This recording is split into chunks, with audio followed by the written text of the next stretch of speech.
All right, we're live. We are live. We are live. Welcome to another episode of InfoSec to Insanity. This is episode 40, Matt. Celebrate that shit.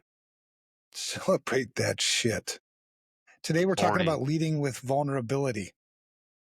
Why showing your human side might be the strongest security strategy yet. Interesting. What do you think? I did a lot of research on this, man, because we're still like, what is this, number 9 or 10? We have one more after this on the On the mental mental health. health, right? Yeah. So I did a lot of research on this one. I'm hearing myself. Do you hear me through you? I hear myself through you. It's weird. Are you watching the chat at the same time? No, hold on. All right. How's the weather in Wisconsin? It was actually, so yesterday was like one of the hottest, most humid days, and then today it's like 60 and no humidity. It's like perfect today. It's hot Yesterday, here. terrible. Good diving though. John Kittleson's down here. He went on his first ever night dive last night. Nice. You went with him? Yeah. No. No, I you don't didn't. remember what I was doing, but I didn't go. Probably because I don't trust him. He's kind of like, you Marines. I don't think you guys pay attention when we go diving. Gonna I'm leave me getting stranded better. somewhere. I only forgot about you one time. Yeah, the visibility was shit that day. Yes, it was. It was. All right. So, yeah, on this episode, I did a lot of research on leading with vulnerability, and I was kind of happy to find that I think I do that quite a bit, which I think is cool. I don't know. I think you do too, but we'll get to that. Yeah, I think it's an interesting thing to talk about, and I'd like to explore it more for sure. Yeah. I think it's mostly good things, leading with vulnerability. Quick overview of the segments for tonight's show. First, we're going to start with what the fuck happened. That's what we do. I've got 5 things on what the fuck happened. Then I just added another one right before the show started. I want to talk about cloud. Ooh, I missed that one. Yeah. So we'll do the what the fuck happened. Then we'll do some CISO humor. This is a new segment where, I don't know, I thought it'll be the funny. notes looked pretty funny on that. We can make it funny. That's for sure.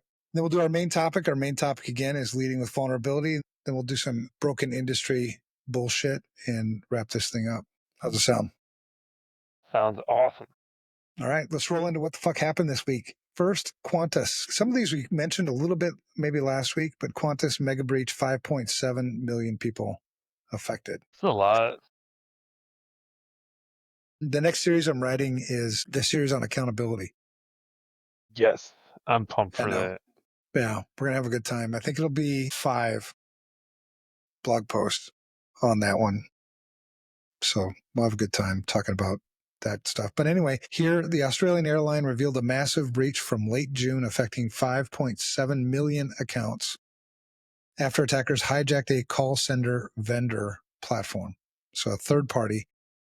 Allegedly, if you believe the statistics in our industry, which you've got to take them all with a grain Eh, of salt, 2/3 or more of all data breaches come directly or indirectly from third parties, third party due diligence. It's a big deal. Now, on this one, while no financial data, financial information, or passwords were stolen, personal details like names, emails, phone numbers, dates of birth, and frequent flyer IDs were exposed. so you said you can change your social, right? I've never looked into that. It's a I'm pain in the wondering ass. if I can change my date of birth. No, I don't think so. Can I change it to like minus or plus 1 day? I don't think so. You can try it.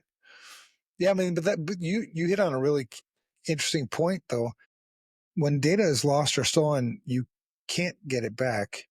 The best thing you can do is change it to make it, I think, less impactful for you and less valuable to the attacker. And to your point, I don't know how you change your date of birth. I don't know how you change your DNA. I don't know how you change your medical information. Those things are pretty much stuck with you. So the suspected culprit on this one, the Scattered Spider Group, using social engineering and multi-factor authentication bypass attacks. Well, I want to say you wrote here, I don't know if you got it from the thing, but it says sophisticated. No, it does say MFA bypass. My bad. Yeah. I'm wondering, like, what are we considering a bypass? Like, is it technical or is it still part of social engineering where you're just getting them to click on the push or something? It's a combination, but it starts with social engineering. It's getting somebody to click on something, and then depending on what the multi-factor authentication you've got in place is, um, showing that where they type in their PIN number or whatever number they're supposed to get back for the second factor authentication.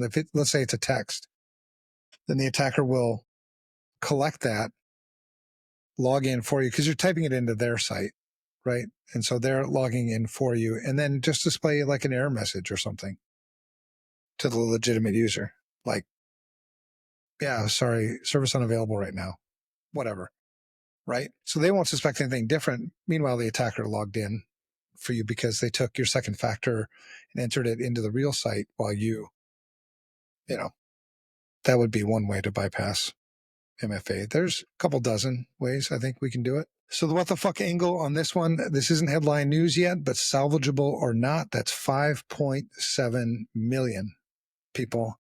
Granted, it's just data, but that's massive. That's a massive phishing gold mine. If you're in vendor risk, stand up and take a bow or rethink everything.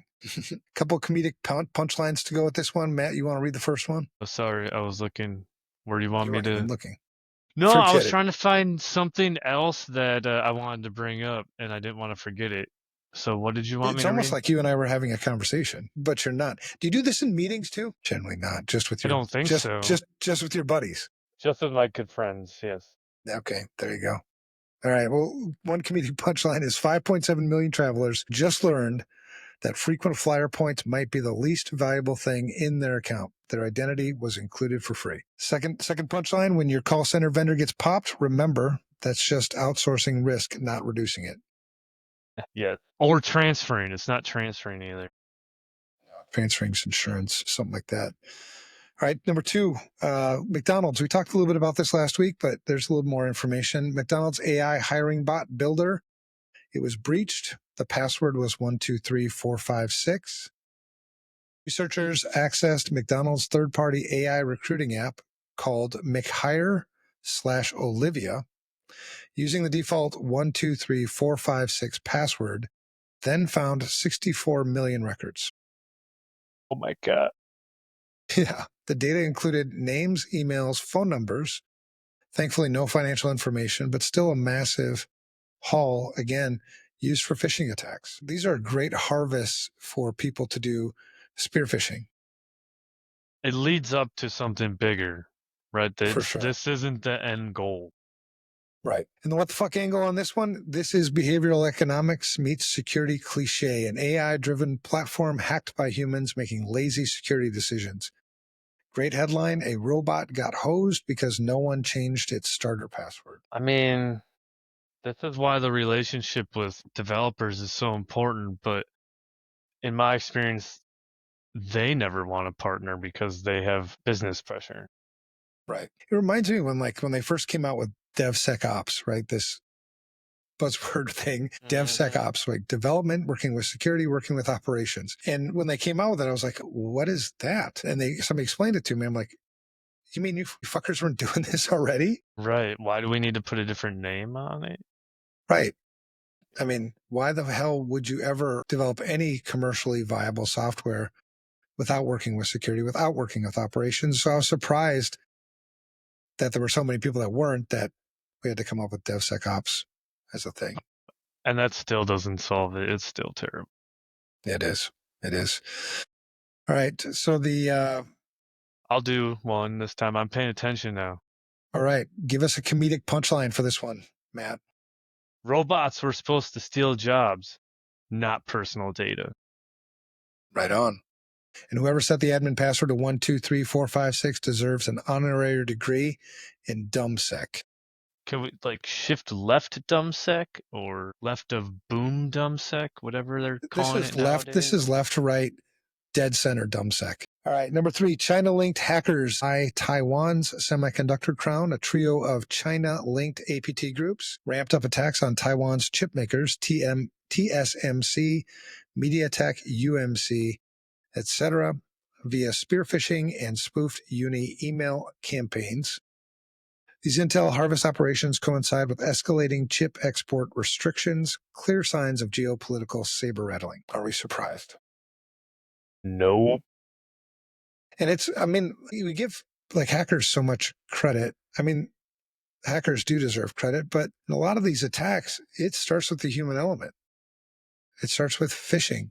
It's why would I spend, as an attacker, why would I spend, I don't know, hundreds of hours potentially trying to find a vulnerability in some piece of software that you're using when all I have to do is just ask for your damn password, right? The return on the investment, and it's much more effective because if I'm using a legitimate user account in your system, I don't throw up any red flags in terms of logs.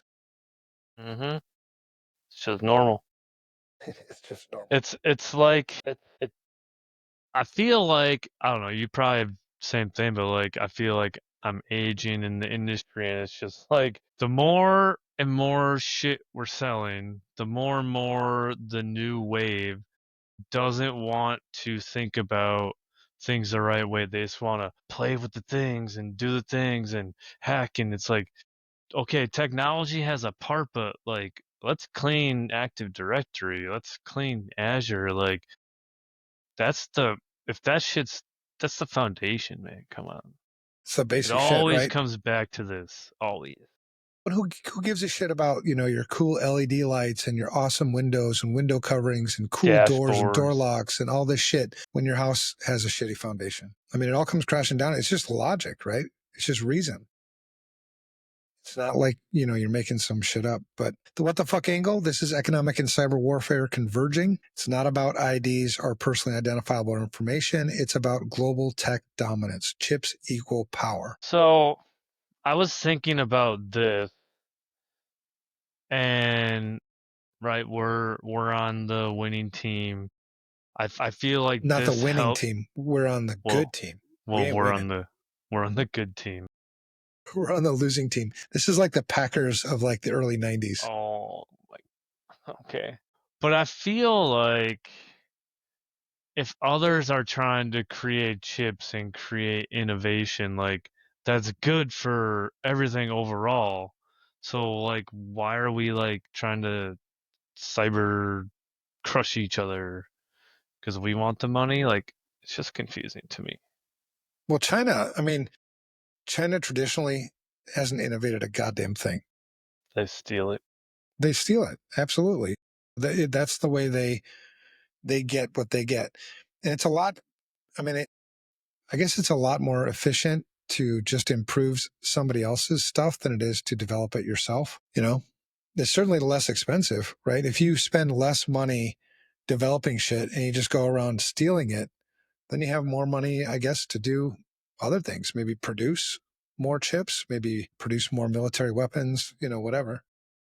It's like you're letting Taiwan be your research and development operation. So and it's super effective. China, if China didn't have the espionage operations and the the shit that they do online, I mean, they would be 10, 15, 20 years behind us. But we don't take it seriously. There's no accountability, which is going to be a whole nother series. I know. All right. So Taiwan's chip industry is under siege, but sure, let's keep worrying about TikTok. I haven't heard about that lately. The last thing I heard was about the Epstein list. We got to focus on that. That's because people have a very, very shitty memory span. They do. When your corporate espionage toolkit includes fake university emails, it's less Mission Impossible and more Fish High School. We should start a show. Do you think we can get like a Netflix show called Fish High School? Oh, that'd be kind of cool. Would be kind of cool. All social engineering. Right. Right. So our fourth what the fuck story this week is Microsoft Oops update. Microsoft accidentally rolled out a faulty Windows update, breaking login systems for thousands of users globally. The company issued a public apology after businesses and schools reported being locked out of devices. I'm sorry. Yep. Yeah, Sorry. my Again. bad. Not going to have to pay anything or suffer any consequences. It's just, yeah, my bad. You know what they should put in their news release? They should put, my bad. What the fuck are you going to do about it? My bad. Come at me, bruh. Yeah, exactly. So the what the fuck angle in 2025 after decades, seriously, decades of updates. I remember Microsoft rolling out updates. I remember back when you had to use a command line tool to apply patches. It was called HF NetCheck. So you had to break out to a command line, type, use HF NetCheck to check if you needed patches and then download and apply the patches. That was back in 1996, maybe 1997. So Microsoft has been patching their shit for a long time. I So just found a user guide for HF NetCheck Pro 4. there you go. Yeah. After decades of updates, Microsoft still bricks systems with bad patches. At this point, Patch Tuesday should just be renamed Pray Wednesday, That's awesome. right? I love We should that. we totally need to make that a thing. Like just when you do like Just start hashtags on hashtag. social, yeah, hashtags on social media instead of Patch Tuesday, you'll call it Pray Wednesday. Every Wednesday, we'll just put it out by itself. Pray Wednesday. Pray Wednesday again. Yeah. So another Patch Tuesday, another Panic Wednesday. Microsoft's new security model, Zero Trust, in their own updates. Nice. We should come up with a segment of it's just shit on Microsoft. We could come Yeah, up with it's so many funny so much things. So that was bullshit. supposed, yeah, and that was supposed to be our end of the what the fuck happened this week. But then I got to thinking about Cloudflare. So Cloudflare, yeah, it was only a few days ago. Cloudflare, and it wasn't. Most people probably didn't notice, but there was a problem with 1.1.1.1, the DNS resolver outage on July 14th. The duration was 62 minutes, so from 21:52 to 22:54 Universal Time. There's a global outage of Cloudflare's 1.1.1 public DNS resolver and intermittent degradation of gateway DNS. The root cause of this was a misconfiguration in service topology causing BGP route withdrawal of 1.1.1 prefixes. So in general, that wouldn't like make, what the fuck happened this week. It's like, okay, 62-minute outage. Most people probably didn't notice it. But then I got to thinking like, how many outages has Cloudflare had just over the last year? Because we keep, like I said, I think people just have this short attention span. Yep. So on June 12th, 2 days prior to this, Cloudflare had a multi-service outage with workers KV, warp, access, etc. The duration was 2 hours and 28 minutes. The impact, multiple Cloudflare services went down due to a failure in workers KV storage backend via a third-party cloud provider. Core DNS, proxy, and web application firewall remained unaffected, but that was a service outage. Then on June 27th, this is a year ago in 2024, we also had a 1.1.1 resolver degradation. I don't know the exact duration of this one, but the cause was BGP hijacking and route leak affecting 1.1.1 DNS service. So that's two BGP problems with 1.1 for the last little over a year. On June 20th, 2024, we had a DDoS rule error.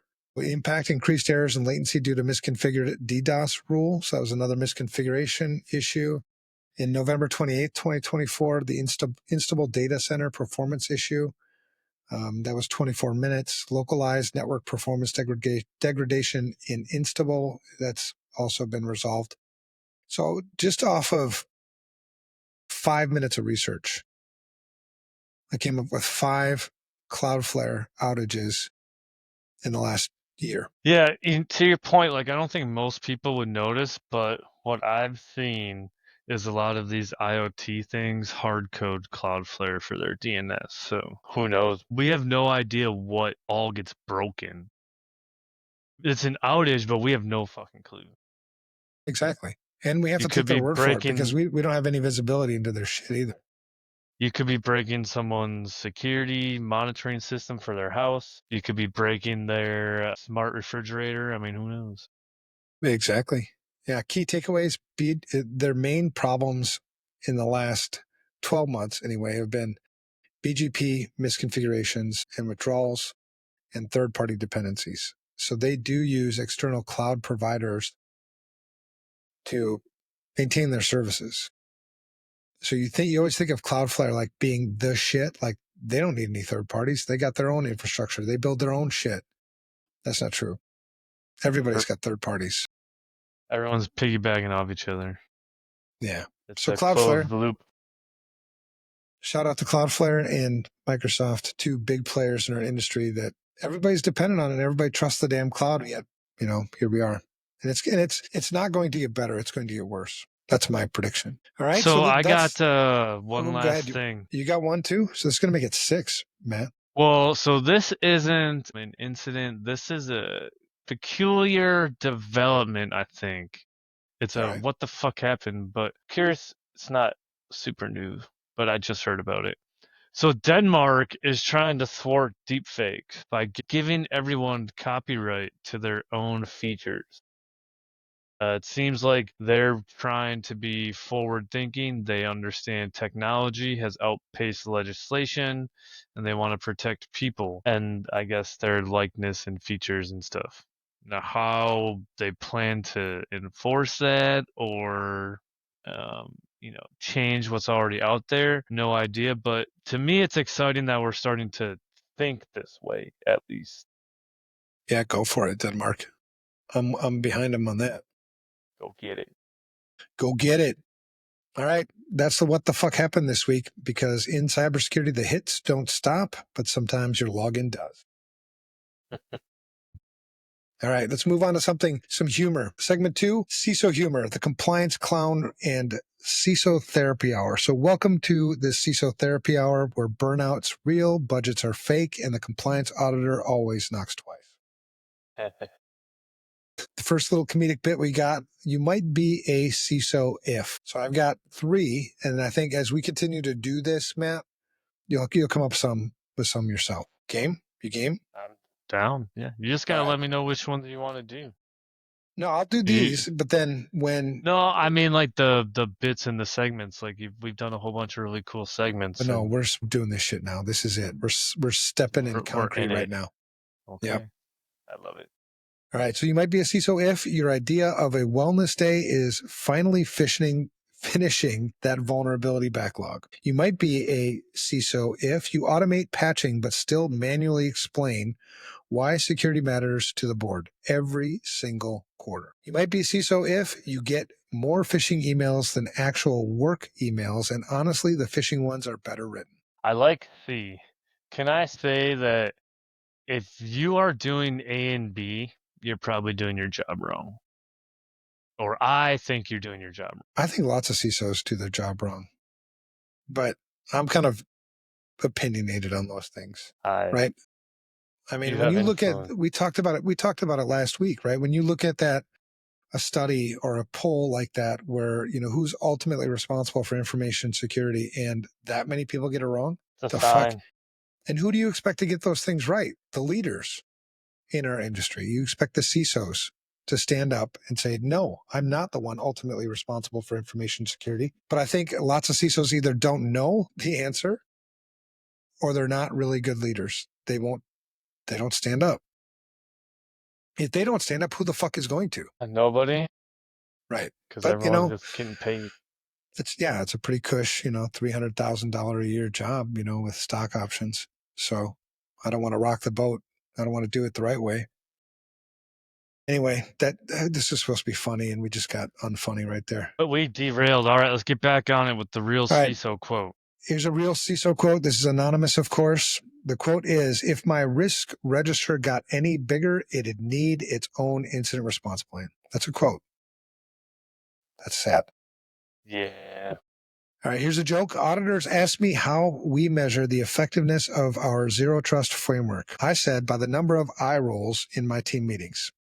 They didn't laugh. I did. What do you think, Matt? I like that one. Auditors are not in par with what's actually happening. It's almost like, so in the Marine Corps we did a lot of cross training, right? You'd work with other teams and things like that. And we talk about it in tech, right? Go learn, networking, data, like other things like that. I'm almost thinking we need to have like a rotation where like you're an auditor, you're an incident responder, you're an analyst, like you're rotating through these different segments versus different tasks so you can understand the full scale of like what the fuck you're actually doing. The fuck are you actually doing? Have you ever asked a CISO? Do you talk to many CISOs? But I don't ask them what they do. Yeah. I Try it. kind of just assume that they do. That's a good question. I'll ask them next month. Yeah, you'll see them at the meeting, right? ISS. All right. Quick rant, quick fire rant. SOC 2 is great until your auditor treats common sense like a novel concept. Do you have a policy for that? Yeah, it's called We're Not Idiots. There's sometimes to have policy. I'm pro policy, but I'm pro policy for the policy making sense. I'm not pro policy for filling out, making sure you're good with the audit. Well, the other piece that I see is people don't know what the fuck a policy is. They're like, I'm gonna write policy for this, policy for that, policy for that. And you have like 100 policies. It's like you probably need like three. The rest are like standards or something. So like we don't even speak the same language there either. No, we don't. Well, it's funny because, like, yeah, policies. Well, how many policies do you see? Because in the Marine Corps, it was a lot different. When you wrote a policy, you did the fucking policy. Yeah, it's like didn't have a choice. You didn't have a choice. In the private sector, that's not how it works. It's kind of optional. We don't like we don't want to hurt your feelings. Yeah, I mean, yeah, I understand. If you can, you can. If you can't, I get it. Don't worry about it. We invested so much time in hiring you. Kind of don't want to ruin the image. And we don't want you to be frustrated. We don't want you. We don't want you to do the right thing. I probably what is that? Skylighting myself or whatever it's called. In a meeting or not a meeting, but like a setting the other day. Like I mentioned this, and there were some HR people around. I was like, "Do we like really enforce our policies? I know it says like you can up to termination, but like, do we actually?" And they're like, "Well, yeah, like that's like what we do." I'm like, I'm not sure. Do you really? Because Yeah. there's been a lot of policy violations I've seen just in my walk to this meeting room today. It's like it's only if it's like an HR policy. It's Physical only if some harm. offended. Yeah. And then if you're offended, clearly it says in our policy, there's a safe place for you. Yes. So don't worry about it. Yeah. We just want you to feel loved and comfortable here while all of our customers get fucked. Yeah. But, if you're gonna, compromise the entire organization or like, yeah, that's okay. We're cool with it. Yeah, I mean, we'll probably talk to you about it. I mean, maybe a verbal warning or something. Yeah. Yeah. I mean, it's funny. I was talking to a security buddy today and they just had their financial systems get hacked because the CFO fell for a phishing attack and had all the passwords on his machine in an Excel spreadsheet. Hey, hey. That's your CFO for crying out loud. Never heard of passwords being in spreadsheets. Oh, come on. You have to. Yeah, exactly. All right. So CISOs, remember, you're not alone. Somewhere out there, another CISO just found a shadow IT tool and they cried silently too. I don't want to say anything. We'll just let it. We don't call it shadow IT. We call it business unit, or I can't think of the word right now. Just come up with Carry some on. name for it. Yeah. All right, so stick around because up next we're flipping the script with a deep dive into vulnerability and not the kind in your SIEM, your SIM logs. So the main topic tonight, leading with So vulnerability. do you say sim or seam? Like I say sim. I I think the say e's SIM. silent. I Yeah, I hear say people SIM. say seam. What are you, fucking It German? sounds like something else. Yeah, are you German? All right. I just Yeah. want to make sure I'm not crazy. No, I call it SIM too. But if somebody did call it SIEM, I get it. It's like when people talk like CISSP. I've always called it CISSP, and then you have people call it CISP. I'm like, It's weird. In the military, we always like say the acronym, right? CISSP. But on the seam, I don't say CIEM. right, right. Kind of funny. It's like we pick and choose. We do. And there's no like rule. Like, where's the policy on this shit? We need to enforce that policy. Should we write a policy? Should we write an acronym policy? That might stop vendors from making more new ones. Like, if you want to make a new acronym, you got to go to the board of acronyms. Yeah, that's actually a really good idea, because if you wrote like an acronym policy for your company, and then a vendor calls and says a new acronym or says the acronym incorrectly, I'm sorry, I can't talk to you anymore. That's a policy violation. Yes, And shut then that down. hang up on them. Yeah. Or I'm it's not on our approved list of acronyms. right. Yeah, there you go. That'd be good. All right. So the main topic, leading with vulnerability. In an industry obsessed with strength and certainty, what if the most powerful move a security leader can make is to admit they're human? It's about leading with vulnerability. And so that's what the blog post was written. I don't know how long ago. It was probably 2 months ago now.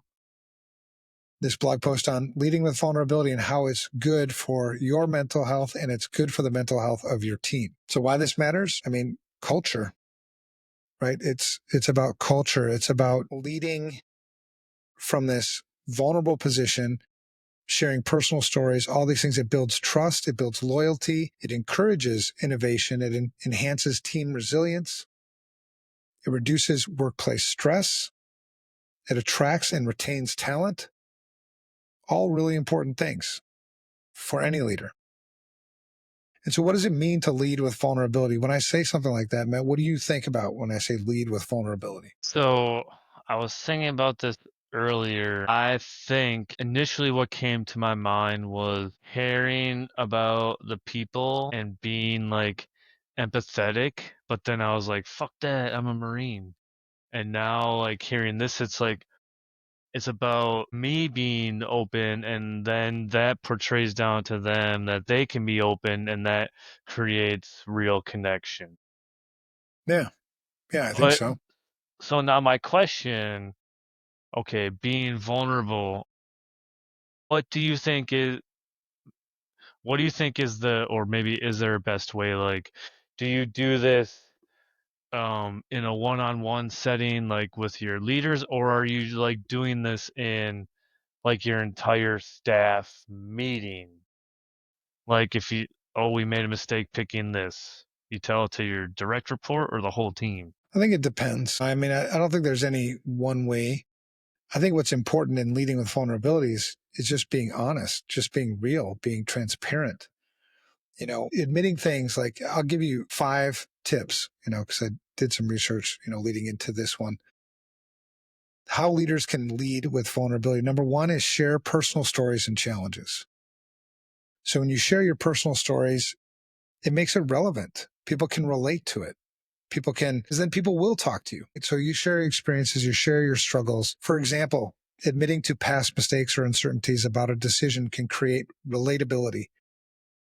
And there's research behind this, right? It's not just like, well, it just feels good and make them feel good. Research from Harvard Business Review 2020 suggests storytelling fosters emotional connections, enhancing team cohesion. The teams that I lead, we do battle together, An right? instant And response, right? It's a battle.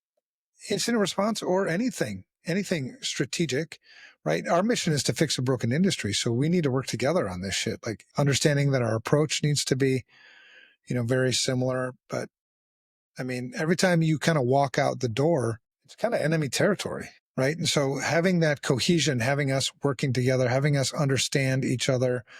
I mean, think of the teams, in the military. Think of like a SEAL team, for instance.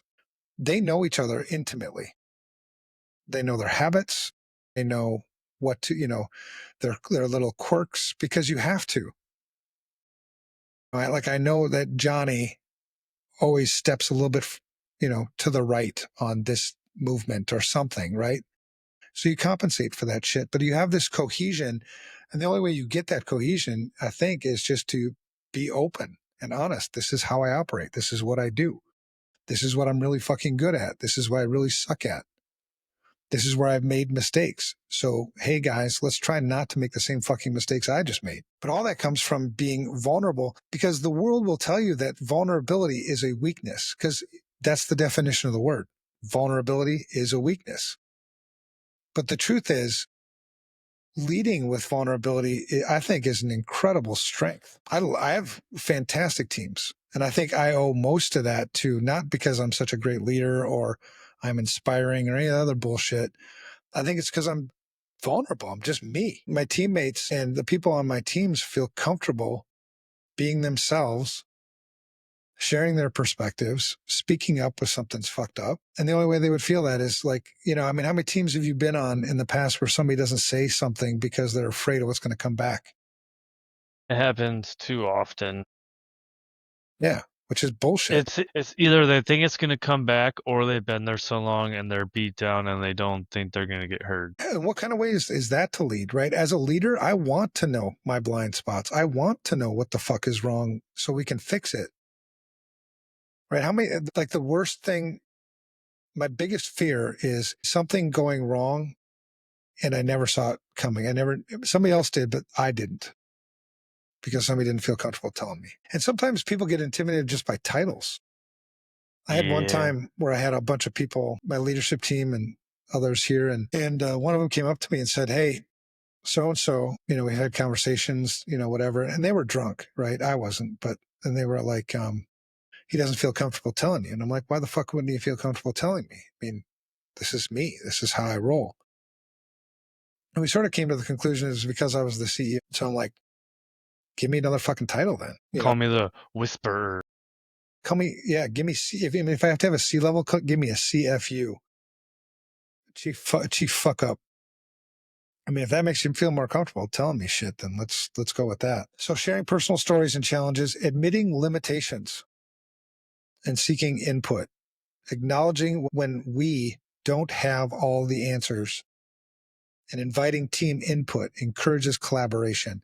A 2022 study from the Journal of Leadership Studies found that leaders who admit knowledge gaps are perceived as more authentic and approachable. To that same point, Yeah, I think that's the case. I'm just wondering, tech people, security people, we tend to think we're super smart. And I wonder if the word vulnerability trips us up. Like you said, it's not a tech vulnerability. We're not being like socially engineered vulnerable, but like we're being relationship vulnerable. And I think that's different. I think one of the worst true vulnerabilities. I mean, if you want to talk true vulnerability, is pride, is blind spots. And so when you think you have your shit together, yeah, of course you're fucking smart. I'm smart.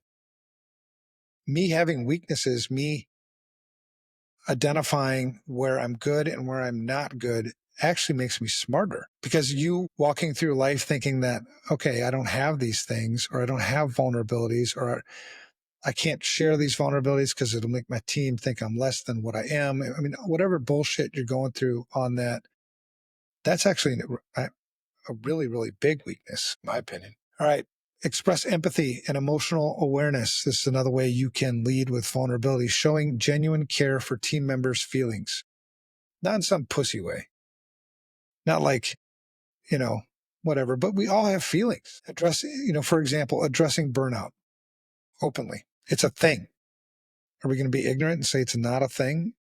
Do you know somebody who's like immune to it? I No. mean, so addressing burnout openly, it builds psychological safety. Not the pussy kind of safety, not the fake drama safety, the real safety. The safety when you actually need safety. Like if you don't get something fixed or adjusted, it'll kill you kind of safety. So Google's Project Aristotle in 2015 highlighted psychological safety as critical for high performing teams. I mean, I think we want high performing teams. I think Google probably has a few high performing teams.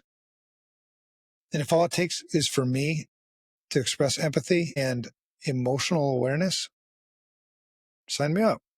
That's my default anyway. I think for some people, you have to learn this, but I genuinely give a shit. I try to go back and forth like I doing it right or maybe I'm thinking too much because others aren't, right? Like I'm totally analytical. Like I feel like you can do all of those things, but still keep people accountable. And I think it goes back to feedback, right? I think we've talked about it before too. Like you can be a good person, and you can still suck at your job. I mean, the two aren't exclusive. If you need feedback on how to be a better person, we can talk about empathy, emotional intelligence. If you need help being a better worker, we can talk about time management, stuff like that. It's two separate things, and I feel a lot of people put them together. Yeah. Well, and that's why we have this. I think it's important to have these discussions.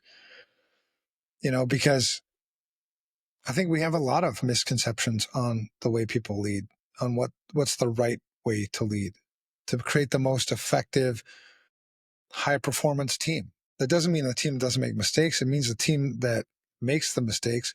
We have a saying at FR Secure that failure is not an option. It's fucking mandatory. If you're not failing once in a while, but the thing is, when we do that and we're open and we're honest and we're transparent about it, the team can step up and fill those gaps. But it's when you're failing, that's when you're learning. When shit just goes right all the time, I mean, the fuck? That's easy. But if you want to solve difficult problems, you're gonna have to get comfortable failing. And failure, according to this leading with vulnerability thing, failure looks pretty damn vulnerable to a lot of people. Another thing to learn how to lead with vulnerability, be transparent about decisions. Explaining the why behind tough choices, even when outcomes are uncertain, fosters trust. A 2023 McKinsey report noted transparent communication during uncertainty reduces employee anxiety and boosts engagement. Now, you don't have to lead from a way that where I owe people a why, but I think it's better if you do. Because, there's that book, going back to that book by Simon Sinek, start with why. People buy into the why. If they understand the purpose behind what you're trying to accomplish and the purpose behind the decisions that you're making as a leader, they'll get behind you. You just have to make sure it's not just lip service. No, yeah, you got to be held accountable to that shit, which is the last one. By the way, that's the last way that we can lead with vulnerability is model accountability. So I'm glad you brought that up. That was a perfect transition into the last one. Owning up to the errors and taking corrective action demonstrates integrity. Good leaders, we got to be held to the standard. It's not that, yeah, I'm a fuck up, but when I say I'm going to do something, I'm going to do something. When you know what I mean? It's that kind of thing. A 2021 Gallup study showed that accountability in leaders correlates with higher employee trust and productivity. So this is all good shit, is it not? Thanks. I mean, I don't know why I wouldn't want to lead with vulnerability. The thing is, though, is you have to kind of put, in my opinion, again, and that's what this whole damn series is about, right? It's just my own experiences with this shit and what I think. And I'd love to hear alternative views. If somebody thinks, no, you don't lead that way. You never show any weakness when you lead. You lead like you got the shit together. You're dressed to a T. You don't mess up nothing. You're like the shit. If that's the way you think it lead, I'd love to talk to you because I'd love to figure out how the fuck that works for you. And I'd love to figure out what team you're actually leading. Is it like you and your cat? Are you alive? Well, you'll probably find out it's all lies. It's got to be because I don't know how that would work. All right. So why it's good. Let's go through 5 things on why it's good to lead with vulnerability. Number 1, it builds trust and loyalty. Some of these we've already touched on a little bit. What I mentioned before was how to do it. I think this is why. If you want these things in your team, and everybody's a damn leader. Sometimes you lead a friend group. Sometimes you lead at home. Sometimes you lead, a team, a department, a division, an entire company. I mean, whatever. These are all things that I want when I lead. And I know that when I lead with vulnerability, these are the things that I get. Number 1, it builds trust and loyalty. Vulnerability signals authenticity, making teams feel safe to share ideas or concerns. That's so fucking important.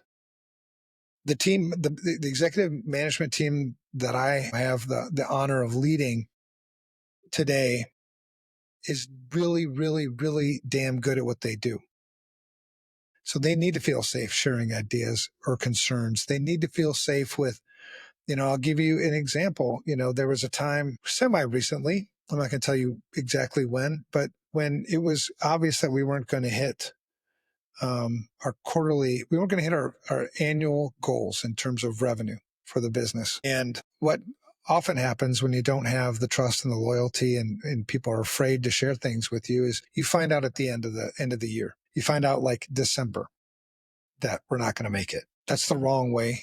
When you lead with trust and loyalty and this vulnerability, they share it with you as soon as they have the concern that they may not make it. And then you talk about reasons why they may not make it and how to adjust and all that other shit. A lot of times, I mean, it even comes down to survival if you don't have that trust and loyalty. A 2022 Edelman Trust Barometer reported that trust in leaders drives employee retention and innovation. I kind of want retention. Yeah, that seems to not be a thing in the 2020s. 2020, yeah, it really isn't, especially in this industry. I was just talking with my buddy Brad Nye That's at, weird. I said the 2020s. Fuck, that sucks. oh, that's because Because it that's used to what it be is now. in the year 2000. That was like a song. That's fucking crazy. Anyway, Shit, I don't even remember 2000. I was still drinking back then. But you know, we've got like no turnover. Well, not no. It's very, very, very small, which is awesome. You know, from a business perspective, you build a team that is vulnerable, that leads with integrity, that has this trust and loyalty. And the thing from a business perspective, when you have turnover, that's expensive. I don't know what the date that, but it's like when you replace an employee, isn't it like almost like 12 months of salary or something to get them, you know, to have to hire that position again and get them integrated with the team or something like that. well, yeah, it takes, I mean, people think, oh, well, you can just hit the ground running, but you can't. You have to, culture adjustment, relationship building. And you don't just want to jump into the tech stuff right away. And that thick 9 months, plus you got to look, yeah, recruiting costs, whatever. I'm telling you, man. And like with, when you lead with vulnerability too, you can talk about things that affect work performance that aren't directly work related. You know, you can talk about health issues, you can talk about gambling issues, alcohol issues, drug issues, you know, marriage issues. And you would never know about those things were there unless you were leading with vulnerability, unless I had shared my own stories with these things. Another reason why it's good to lead with vulnerability, it encourages innovation. When leaders model openness, teams feel empowered to take risks. There's that failure isn't optional thing again. Fail forward. Yeah. A 2020 Stanford study. Stanford knows shit. Maybe They're, we should come up they're with smart people. I'm thinking we should come up with a football analogy to, try to sink this home. Football players, running backs, they teach you when you're running the ball, fall forward, you get that extra yardage. Fail forward, get that extra experience. I think Yeah, that's I think gold. so. Yeah, I think there's some of that. And there's like, when you play football, you learn to play your position and you trust your teammates that they're playing their positions. Right? You could be the best damn in high school. I played linebacker, and I could be the best damn linebacker ever. Be right in position, plug the gaps I'm supposed to be plugging, all that other shit. But if the other linebacker is not doing their shit, or your defensive line is fucked, or whatever, if other parts of the team don't work together, it doesn't matter. The team loses. And so we have to have this trust. We have to have this, yeah, this trust, loyalty. Whenever you had new players come in, it wasn't the same team. You know, so if you had turnover on your team, sometimes you didn't have a choice because sometimes it was an injury, but, you know, sometimes people left the team for disciplinary reasons or whatever. It wasn't the same team. It took a while to get that going again. And in terms of encouraging innovation, in football, you always worked on the fundamentals. All your drills were always fundamentals, fundamentals, fundamentals all the time. And it wasn't until you spent X amount of time in practice working on the fundamentals that you could get together with your position players and start innovating, start thinking of new plays, new ways to move. So, yeah, the football analogy certainly works, man. Lots of ways. And the failing thing, like failing forward as a running back, but also like if the offensive line, the defensive line, they were pushed to where it created a gap, right? I mean, ideally, your defensive line wouldn't have any gaps, right? But that's not reality. That's not how it works. They create a gap. There's the failure. Linebacker plugs it. If the linebacker can't plug it, well, then your defensive back or safety might have to come up and plug that gap. You know what I mean? Does that work? Yeah, I like it. All right. So 2020 Stanford study found that psychologically safe environments fostered by vulnerable leadership increased creative output by 20%. 20 fucking percent. That's, what does That's that huge, mean? man. What does Well, it's like, 20% mean though? that means if you had a 4-person team or a 5-person team, it's like a one whole new hire. So I don't need to hire that person. I got do 20% more output out of this team. Team's doing their job.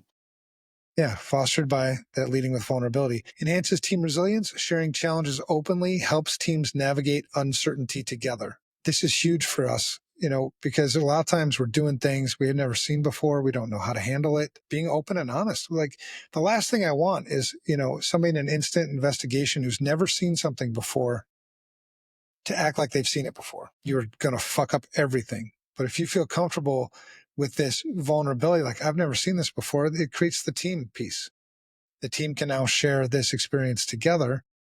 A 2023 Deloitte survey found that vulnerable leaders improve team adaptability during crisis by 15%. Leading with vulnerability is awesome, man. Sounds like, why not? Well, because I think you have to feel comfortable in your own skin, right? I have to be comfortable. Like, is it going to be okay if my team knows that I'm a fuck up in certain areas of my life? I wonder if HR ruins that too. Like, oh, if I say something and it's gonna HR, all these concerns about HR. I wonder if that limits that too. Well, I don't know. I mean, it's worth a discussion with HR.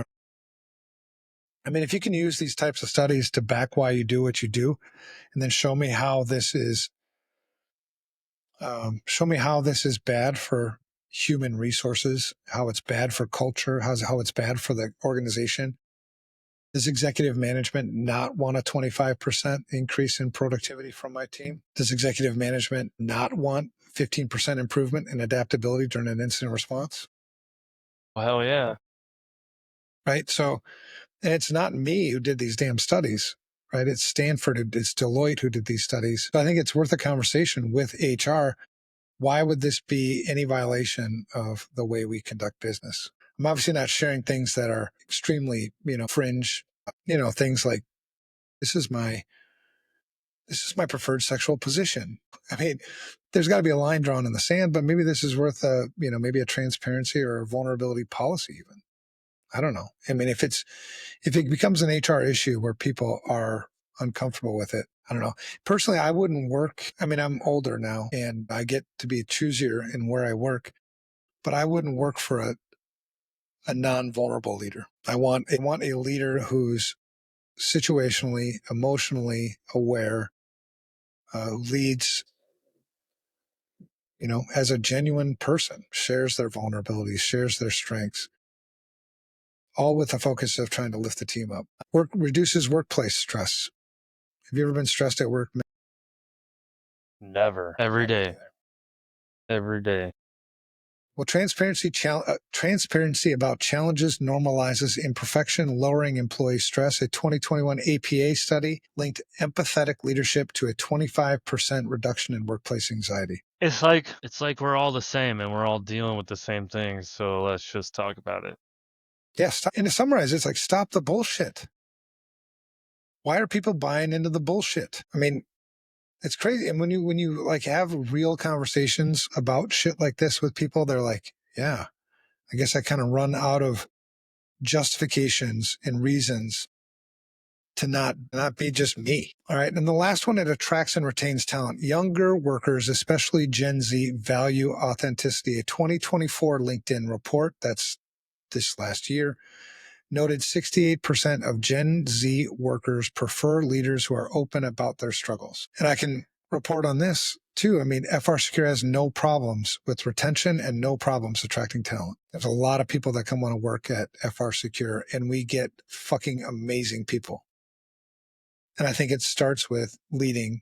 That starts with, well, maybe it does start with, but I think the big part of it is leading with vulnerability. It's crazy, man.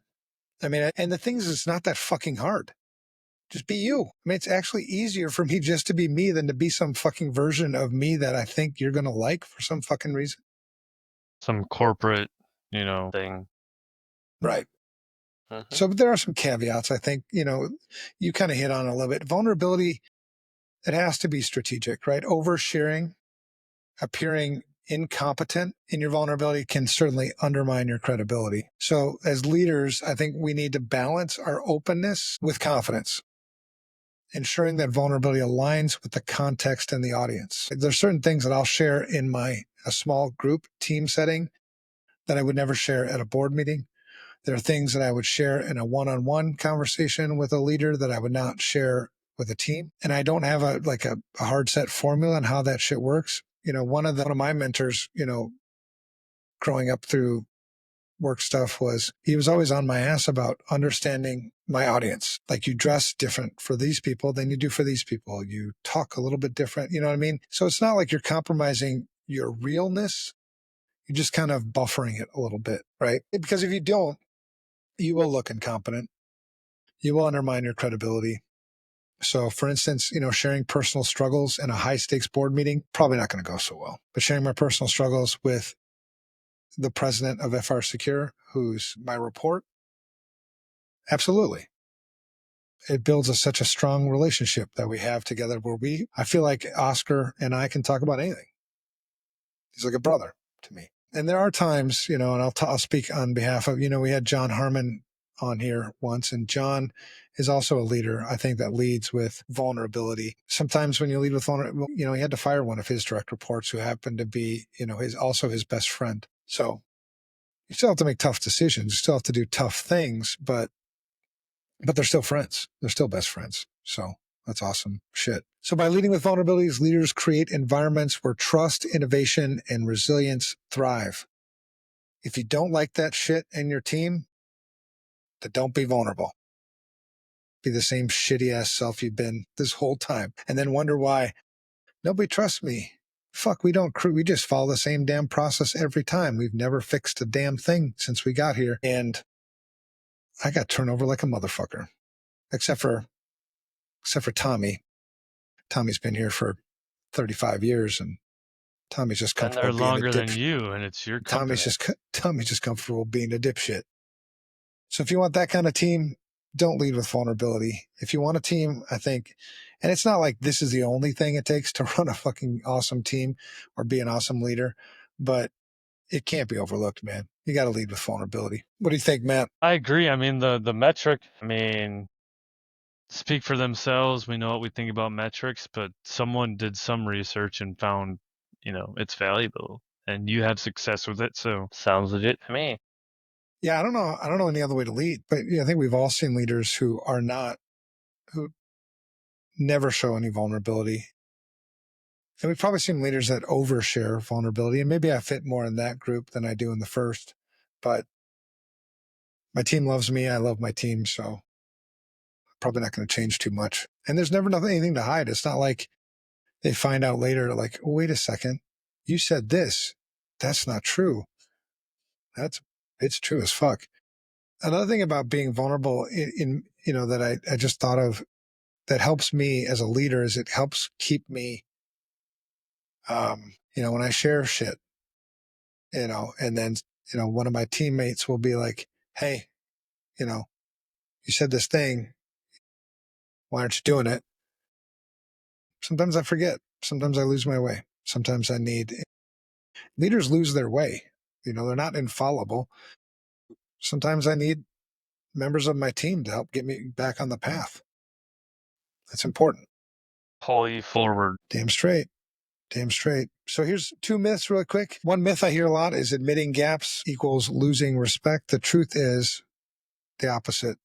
Pretending perfection is guaranteed failure. So your team's going to fail, guaranteed, if you pretend to be perfect.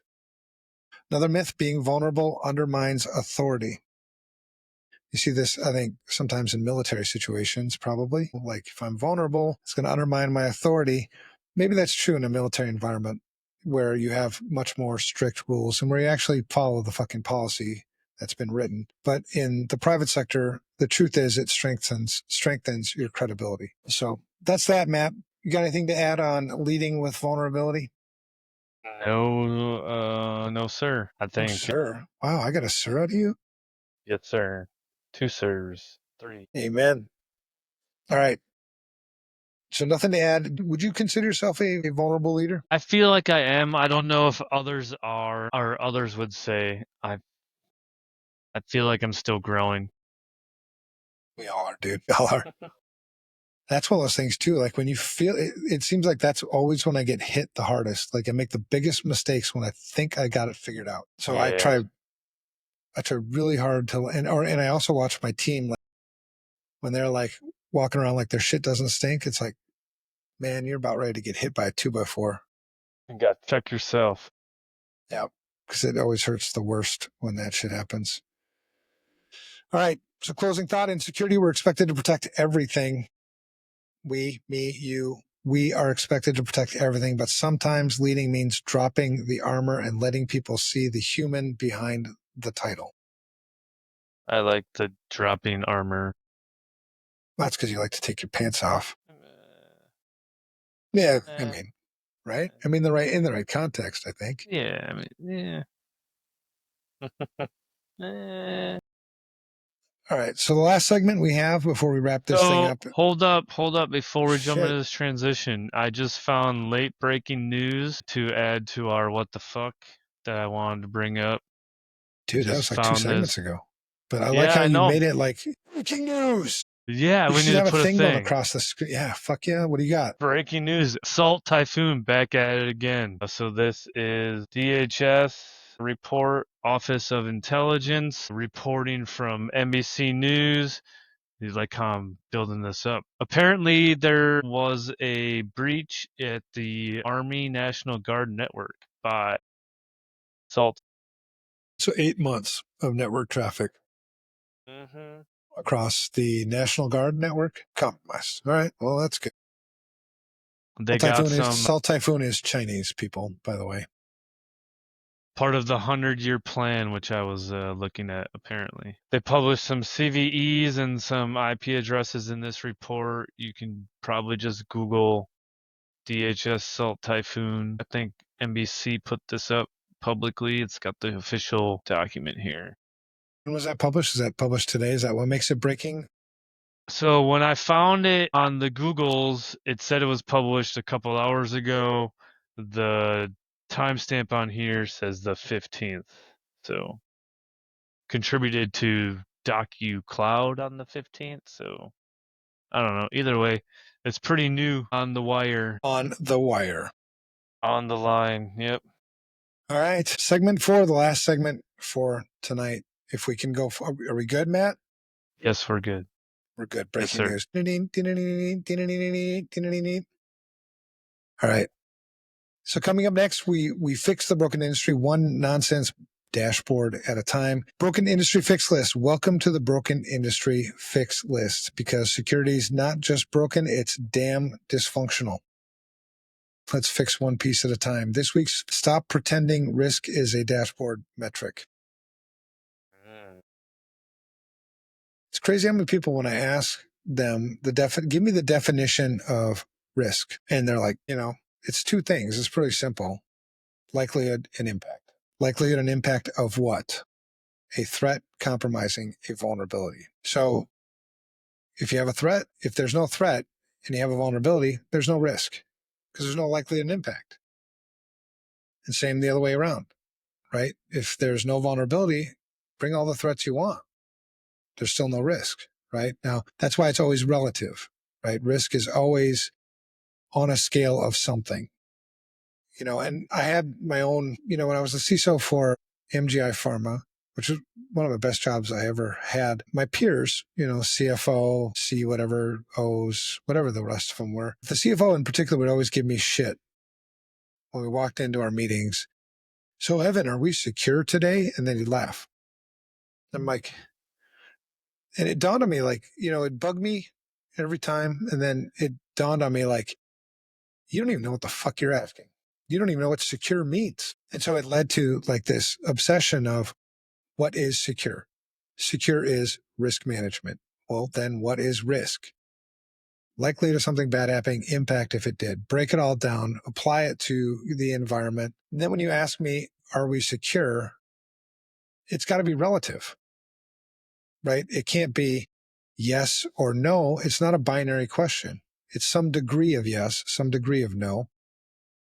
And that's what risk is, right? So it's not that it's bad that it's a dashboard metric. It's what does the dashboard metric represent?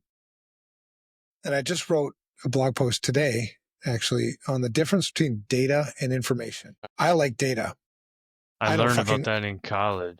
I don't fucking like information. Unless I trust where the information came from and all that other stuff. But the difference is data is the shit. That's the messy, that's the facts. Whereas information is somebody's interpretation of that. Right. So fixing the broken industry, I mean, if this game is risk management, then understand what the fuck risk is. The risk reports that you see so often, I think, in this industry are filled with these percentages, pie charts, red, yellow, green dashboards that don't mean shit. They don't represent likelihood and impact. They don't represent threats and vulnerabilities. I mean, just Google CISO dashboard and look at the clusterfuck of shit that, oh Right. my God. Right. This And every one even says risk percentage, risk breakdown, but it's still like, I mean, it feels like they're just plopping the word risk on it.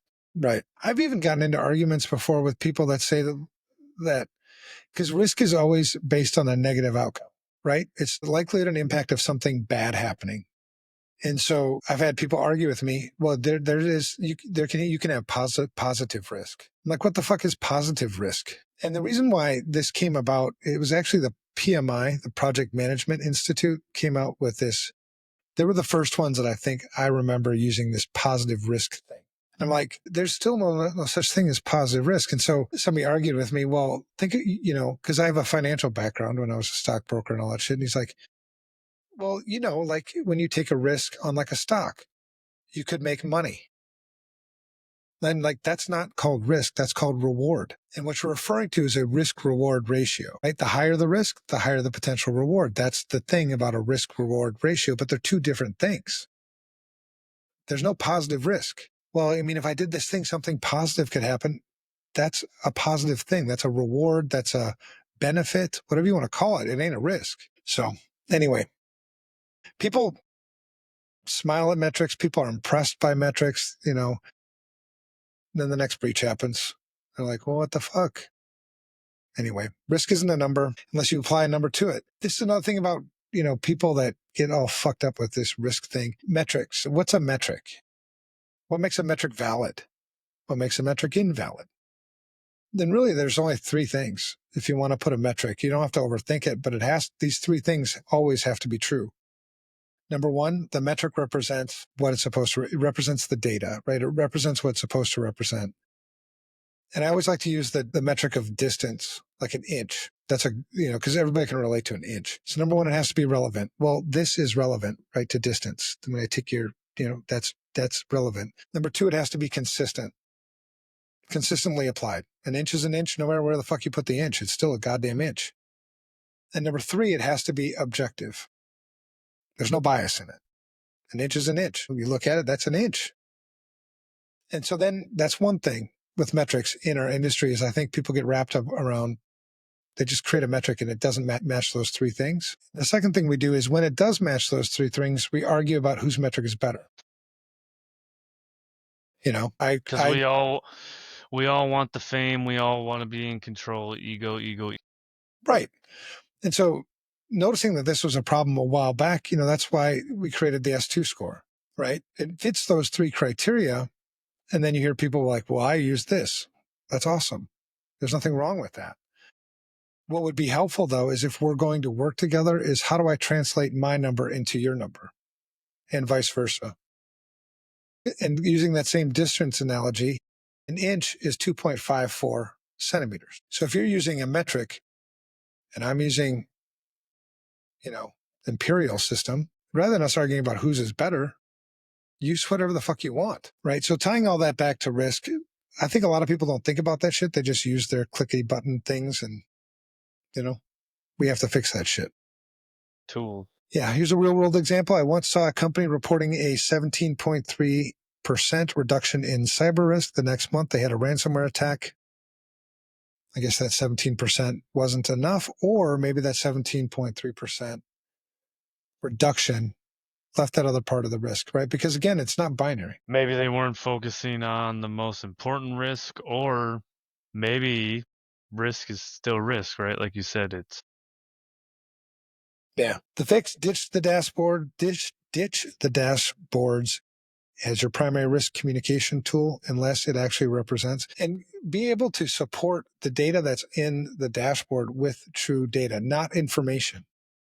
That's a big difference. Instead, talk about actual impacts. Translate risk into human and business terms. Actionable challenge this week, stop by your ops team or executive suite and ask a real question about risk. Got the balls for it?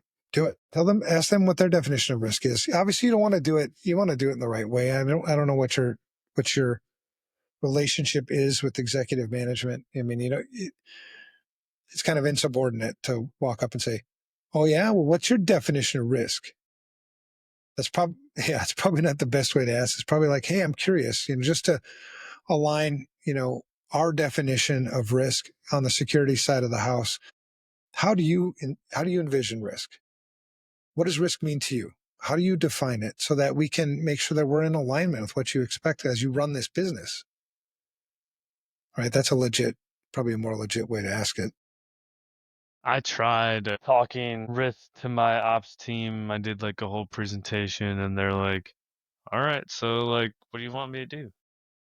Just like so like action oriented. I'm like, "Well, that's why we come up with like, I don't know, the severity to help you answer the question you always ask, what is the priority?" Well, here's your sign.